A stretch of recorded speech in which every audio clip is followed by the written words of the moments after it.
Periyava Sharan. Voice of God, Volume 1, Part 2, Chapter 12. Where is Bliss?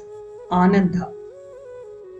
We have countless desires, but it is certain that one day or other, these things we desire will leave us or we will leave them. If we ourselves give up these desires before death causes their separation, we can have so much bliss. All our desires are like a tether to which we tie ourselves.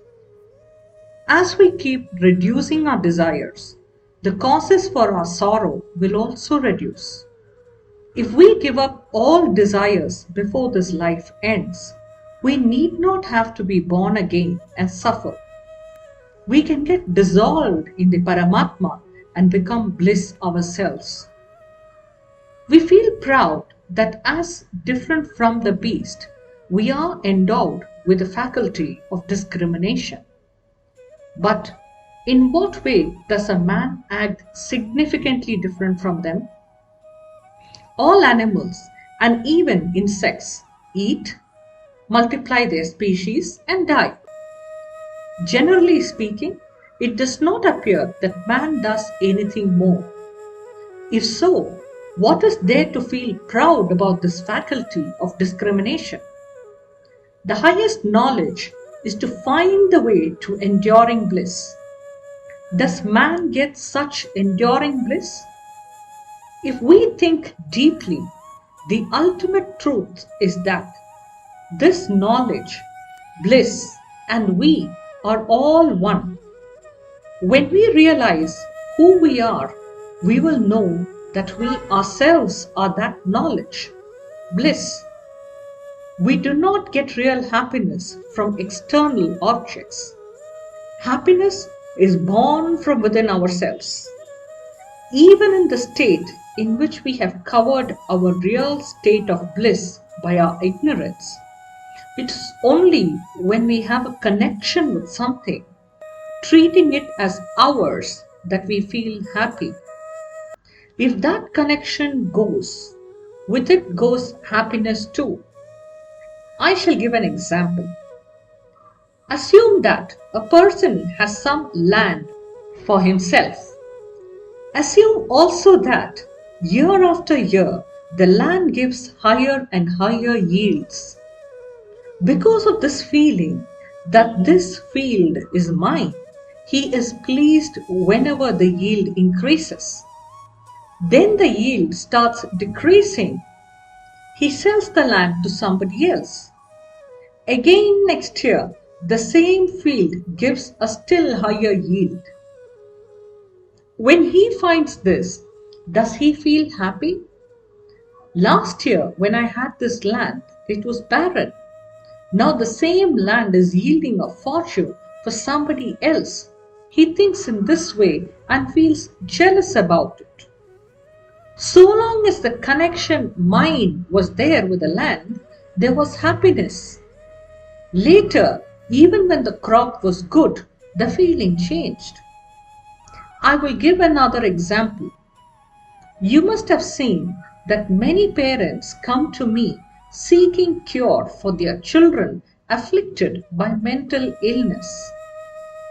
A father behaved exactly opposite to this. He married a second wife. The second wife could not get on with the stepson. Result? There was a serious quarrel and their family got divided. He continued to live with the second wife. He deserted his son. One day he came to me and said that his son indulged in black magic against his second wife, but fortunately it rebounded on himself. When all parents get worried when their children are mentally affected, this father feels happy about it. Why this? Because he has lost the feeling that the son was my son. With the second wife, his feeling is that this is my wife. That is why he feels happy when she suffers no harm. If the association with that I, which is subject to illusion, Maya, induces so much happiness, how much more blissful will that I be, which is not associated with anything and is bliss itself? We find that even the bitter gourd, when cooked with jaggery, tastes a bit sweet. Since the sweet taste is because of the association with jaggery, is there any doubt that jaggery by itself is only sweet? By the association of that illusory race of the I of this bitter and sorrowful world, we get happiness.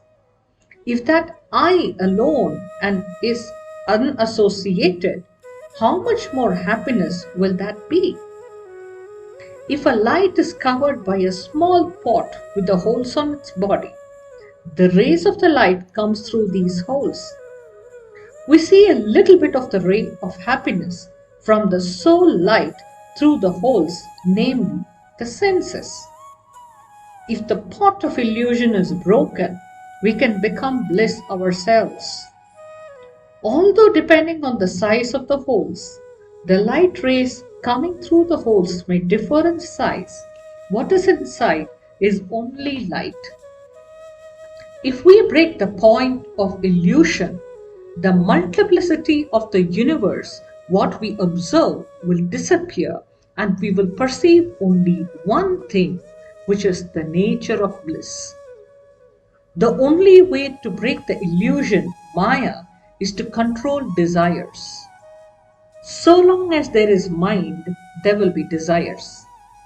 Therefore, the mind is to be stilled. It should not be understood that if the mind is stilled, we will become like lifeless thing without any power, as if on the verge of death. On the contrary, this is the state which is the support of all powers. Normally, for a person who has a handicap in one organ, there will be greater power in another organ. Just as the flow in one canal increases if the flow in another is blocked, the handicap in one organ gives extra power to another. If all the sense organs which scatter the spiritual force are blocked, all the powers will then remain concentrated blissfully in one place. With such great power, we can do good to the world. The power of the rishis, who had gained self-knowledge, is an example of this. They had gained the power to reach any world at any time and know things. They heard the Veda mantras from the space which we can't and gave them to us. How to control desires, how to still the mind, how to secure enduring happiness. Those who ask such questions shall follow the teaching of the Vedas. That is enough.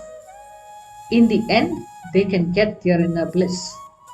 May Lord Parameshwara shower his blessings for this to happen.